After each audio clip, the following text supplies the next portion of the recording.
Dog, dog, family. What's up? It's your boy Jaron Ikner, aka Black One, here for Starstruck TV. Dog. I just watched the trailer. I actually watched it like 4 times already. But I just watched the trailer for the new Spider-Man. And I was gonna make a reaction video, edit it, and do all this stuff. I was like, I just need to go live and just talk because I need to know. I need to just talk this out real quick. And y'all can just feel my thoughts live. And if you want to chime in, feel free to do so.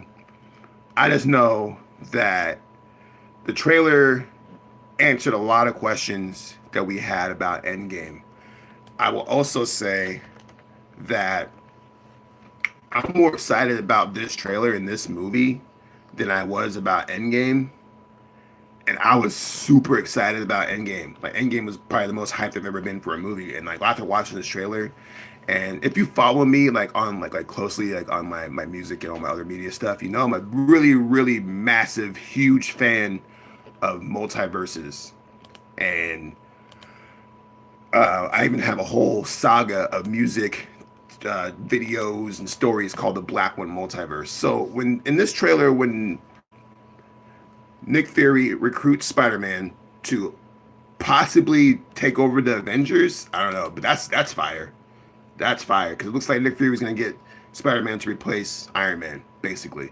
And you know, he takes him down into the whatever they're at, some basement, and you know, I think that scene alone is pretty telling because he runs into Mysterio, played by Jake Gyllenhaal, and Jake Gyllenhaal's like, yeah, you know, things are crazy in my world, and it's like your world, what, huh? And and then it turns out that he is from a version of Earth, a different version of Earth that he somehow got to this version of Earth after the snap. Now they didn't say which snap, which I think is interesting. I think it's actually the most interesting thing about that I don't think anybody's picked up on is that in the grand scheme of things, there are 3 snaps that we have to deal with, right? So we have Thanos' snap in Infinity War, which obviously decimated people and cut people in half. So it's probably not that one. But in Endgame, we actually had 2 snaps. We had the snap from Hulk, and then we had the snap from Iron Man at the end of the movie. So when they say what snap, I'm wondering if we're actually talking about Iron Man and not the Hulk snap. Because we're assuming that we mean that the Hulk snap when they brought everybody back. But what if Tony Stark snap, call him Tony Hawk, that's funny. Tony Stark snap actually had more implications than what we think it had. In the movie, we saw that in Endgame, he just snapped out Thanos' army and Thanos, and that's it. But we're talking about one of the smartest dudes ever in the history of the MCU and in the world. You don't think that he would have wanted to do a little bit more with that snap, knowing the power that he possessed in his hand? Did Tony Stark unlock a multiverse by doing that? Was that his goal? Was that his intention? Or was it maybe the Hulk? The Hulk snap, maybe when he was trying to bring back Black Widow, possibly. Maybe he inadvertently brought over people from different universes. Yeah, man, there's a lot to unpack just from those 2 lines because of the fact that we know that Jay Gyllenhaal's character is confirmed to be from a different multiverse. That's confirmed. The exact hows of how he got there is not exactly clear, and I really hope that they touch on that in the movie because obviously it's going to answer a lot of questions. You have to keep in mind that this is the end of Phase 3, and they set this up on purpose. Like before, originally it was going to be Endgame as the end of Phase 3, but then they announced like 2 weeks before Endgame that Spider-Man was the end of Phase 3, and now it makes a way more sense as to why because of the fact that we now have multiverses. And so now that we have multiverses, the question comes down to is what does that mean for all the characters that exist currently in the MCU? How do we know that these are different versions of like different multiverses? And I also think about the end game last fight scene, and I'm realizing that maybe, like, I don't know, like maybe Doctor Strange is bringing people from different multiverses. There's so many people in that scene that's really hard to digest, like what exactly was going on, kind of like overkill in hindsight.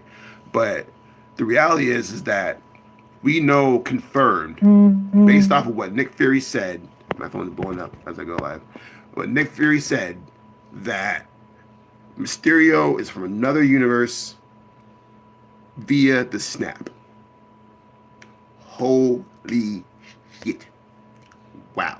That alone blows my mind. But let's talk about the rest of the trailer. Sorry, I kind of focused on that too much. It seems that Peter Parker, Spider-Man, is picking up the role of Iron Man, and it seems that the world is wanting Spider-Man to fill the role of Iron Man, which is pretty interesting. There's a scene where they show Spider-Man fighting some goons, typical goon fight, and then the police show up and they ask him, like, "Are you gonna be the new Iron Man?" He's like, "No, I'm too busy doing your job," which I think is pretty funny. And it kind of like really focuses on who Spider-Man is as a person, and I think that's like what's really interesting about it is that you have to remember that Spider-Man's still a kid. He's, I think at this time, I don't know, 16 now, and or he's supposed to be 16, but he lives in the world where Iron Man no longer exists, and most of the Avengers are gone. And the weight kind of falls on him. He still has the Iron Spider suit, which we see in the trailer, and it's very clear that Nick Fury is going to reach out to him to probably form the new Avengers. If you follow the comics, there was a point in time where Spider-Man was the leader of the Avengers, so it does line up. And from a franchise, movie, Disney perspective, it makes a lot of sense for them to switch the franchise over to Tom Holland being the face of it, mostly because of his age.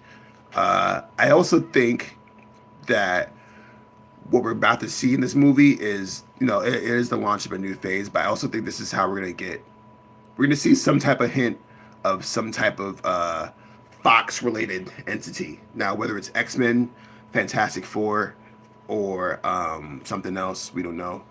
But the rumor has it that the building being built in the background in the trailer is the Baxter building, which makes a lot of sense because if Tony Stark is gone, his building is vacant, and maybe Reed Richards pulls up and he's like, "Yo, I'm gonna cop this building," and it turns into Baxter building. Who knows? That will be. I think that will be answered in the trailer or in the movie when it comes out July 4th. So, but all in all, man, this trailer is fantastic. I'm super duper hyped. I'm one of the biggest Spider-Man fans in the world. Like, I made a whole mixtape about Spider-Man. I got pictures of me dressed up as Spider. It's wild. Like, I'm super stoked about this, and I'm really excited. And it's like, it's funny because I made a post on my Facebook, and I was like, I need to sit down and have a conversation with Phage because I am this completely confused with the MCU right now. And the game has me in my head, but then this trailer came out, and I was like, "Oh snap, son! It all makes sense. I shouldn't have doubted you, Phage. You the man, Phage." So, yeah, what do you all think? Hit me up in the comment section. It's your boy Black One, Star Trek TV. Make sure you like, subscribe, follow the page. We'll be back with more and more content. People keep asking me to do Game of Thrones, and the only reason I don't do Game of Thrones is because I'm just not ready for that. I think I'm gonna just do a whole season recap review on that because there's just a lot of process in that show. So I appreciate y'all. One love, share the video. I'll see you.